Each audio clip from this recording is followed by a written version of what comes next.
Yeah. So in terms of performance, right, it really comes down to this. As I said earlier, when you have a framework has to answer two questions, which is when to re-render and where, or rather, what specific thing needs to be rendered. So you need the when and where. The when is easy to solve because you can essentially just watch the writes, right? And this is what basically every framework basically does in some version of this particular thing. The where is the tougher one, right? Because where basically says like, okay, so now that I know that something has changed, what exactly has changed? Where exactly do I go and update stuff?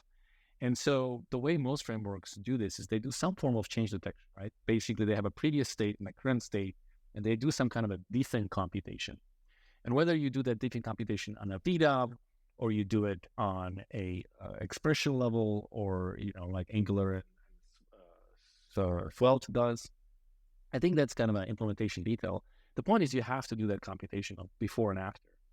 And the thing that what Signals basically gives you is that it answers the where part very precisely. And so what Signals allows you to do is connect it directly to the specific DOM element, right? So if I change this value here, then using Signal, I don't have to figure out what to update. Like the signal is literally telling me like this thing right here needs to be updated. And this is the reason at the end of the day why Signals are performant is because they can answer the where question without any sort of additional computation. And this is why, Solid is kind of crushing all the benchmarks because, well, there's nothing to do, right? I mean, there's nothing faster than doing nothing. Kind of what the motto Oh yeah, is, right? yeah, exactly. I agree. Ryan, would you like to add something to that, or do you think it's like everything was said?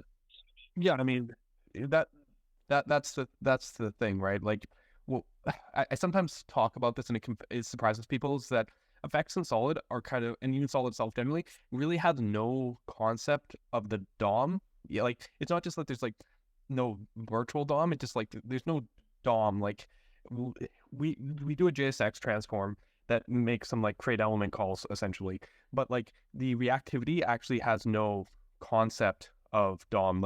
So it has really no concept of diffing. So like essentially, it's there's nothing there, even if I wanted it to be there. If that makes any sense. Essentially, we have these effects, and they just go off and they do changes, and those changes could be directly to a DOM element. Those changes could be structurally, right? I sometimes talk about like in Solid, if you don't actually use lowercase JSX elements, you can create a whole tree of reactivity using components without any DOM APIs being used, right? The early days, like we have a custom renderer now that lets you do like someone made a 3JS render. I might say someone, but it's Nikhil Seraph who's in the audience here. And ink and like a console thing. But even before the custom renderers, you could basically just do this. Someone did this with Canvas by just wiring up all our components without using any lowercase like div h1 or whatever, and it all still worked because like I said, in Solid, everything, control flow, every piece of it is using signals and reactivity. There's no virtual DOM, there's no virtual representation. Every little piece of it is actually just signals inside signals or effects inside effects, like nested, because they have this nice property that they only track to the closest parent. So you can actually nest hierarchical structures very similar to, I guess, what someone would do with a virtual DOM using purely reactivity. That's more of a Solid specific implementation detail, but I'm just saying like what we found over time is that we can literally represent the whole universe using this kind of reactive system. Yeah, that makes a lot